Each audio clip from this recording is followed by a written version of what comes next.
Va a quedar muy, muy, muy buena.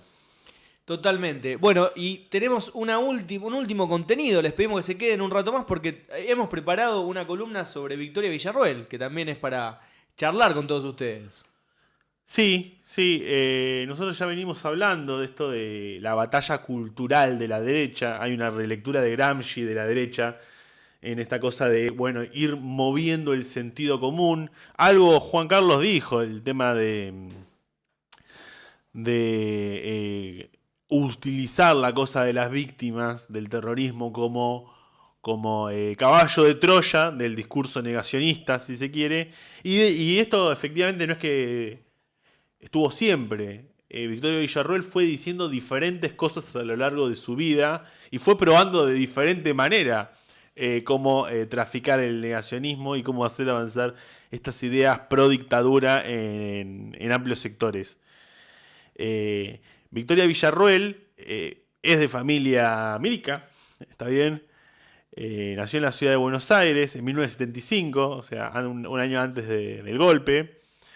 Es nieta de lo que para ellos es una eminencia del pensamiento militar, el contraalmirante Laurio Eldelvio de Stefani, que es un historiador, además de milico, historiador de militar, miembro de la Armada Argentina y autor de 10 tomos de historia marítima argentina. Eh, y a su vez es hija del teniente coronel retirado Eduardo Villarruel, que combatió en Malvinas y fue parte del operativo Independencia, que fue los que diezmaron a los compañeros del ERP. Desde ese lugar, Victoria Villarroel fue construyendo una carrera militante, pero ella siempre se presentó desde el punto de vista de abogada. O sea, su activismo, su lucha cultural, su batalla cultural, la dio desde el lugar de abogada, construyendo diferentes asociaciones civiles. Esto es interesante porque luego de la derrota política de la dictadura, eh, la lucha por la impunidad, por el balance de la dictadura, por las diferentes circunstancias, porque en algunos casos, antes de que la caída, hasta había milicos tipo Macera que se planteaban presentar un partido político y competir en las elecciones y ver si ganaba o no. O sea, tenían eso en la cabeza.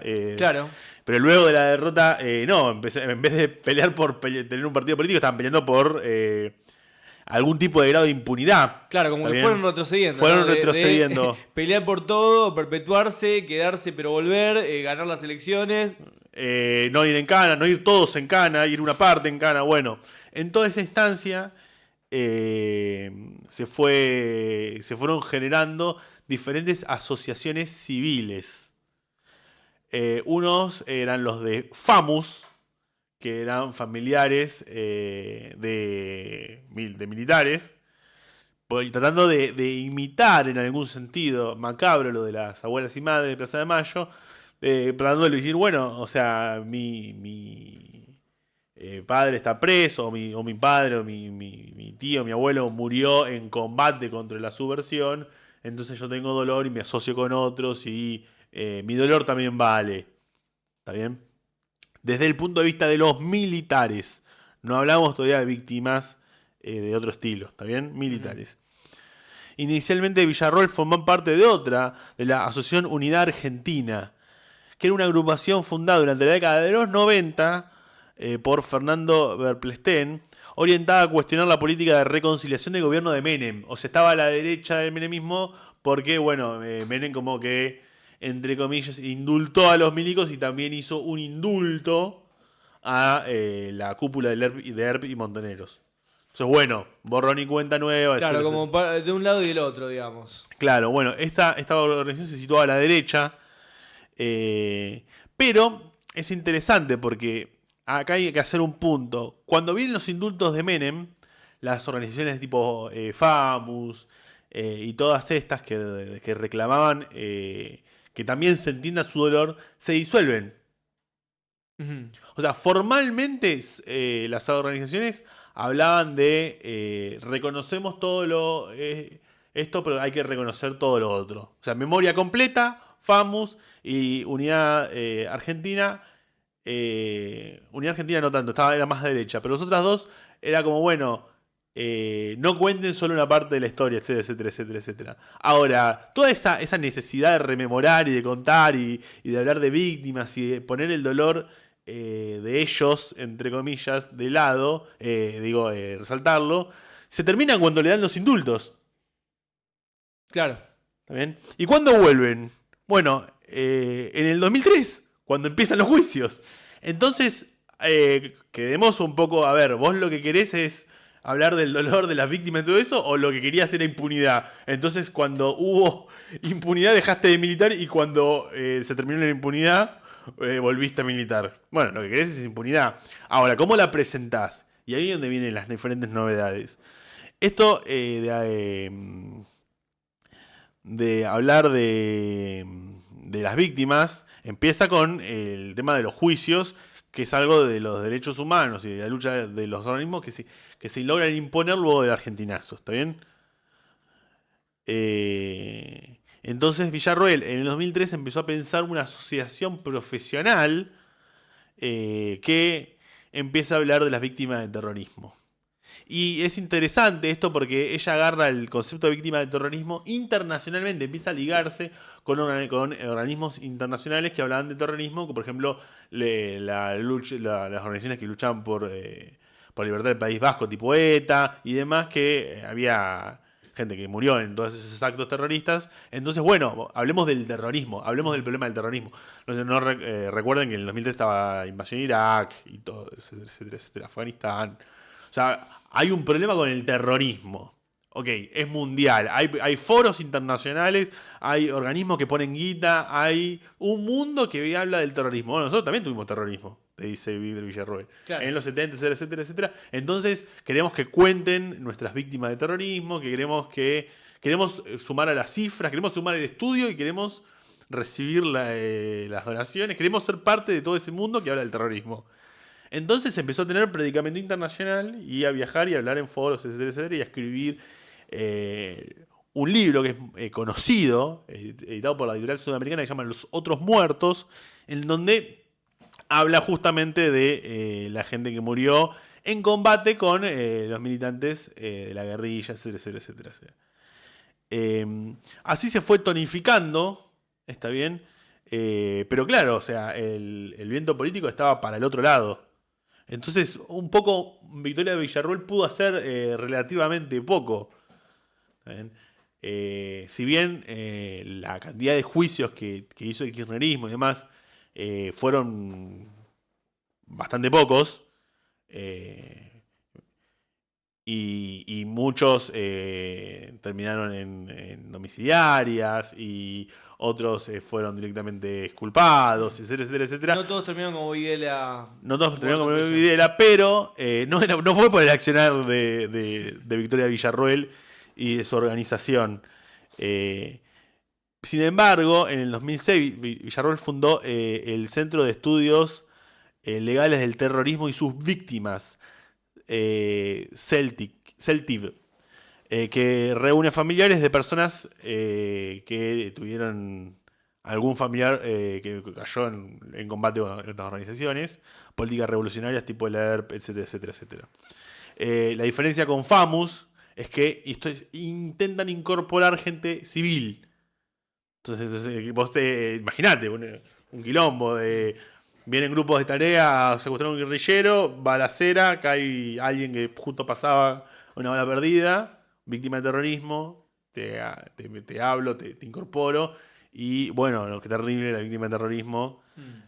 Bueno, eso se empieza a incorporar y empiezan a dar toda una militancia y empiezan a hablar fundamentalmente del problema de las víctimas y ya iban dejando de lado el problema de la reivindicación de la dictadura como tal. Es interesante porque esto les genera discusiones internas.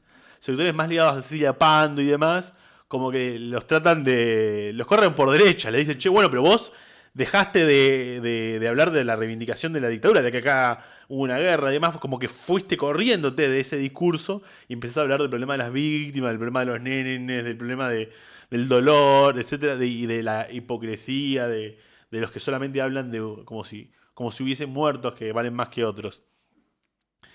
Eh, y es interesante porque anteriormente Villarroel hablaba de los prisioneros políticos en relación a los genocidas y fue dejando de hablar de los prisioneros políticos también. Y encontró la manera de meterse por otro lado, que es lo que venimos diciendo. Eh, y empezó a publicar libros, a participar de conferencias y demás, contando los horrores del padecer de la gente que murió en combates con la guerrilla. Todo esto fue madurando y en un momento que llega el macrismo.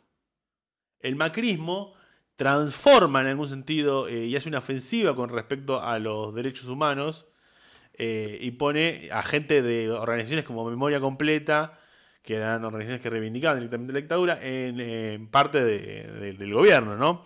Ahora, claro, no es el macrismo que conocemos ahora, es el macrismo del 2015. El macrismo del 2015 es nosotros no vamos a tocar nada de lo que hizo bien el kirchnerismo, vamos a hacer que todos los días vivamos un poco mejor. Claro. El macrismo que vos decías, ¿vos qué sos? ¿Derecha o izquierda? No, eso es viejo.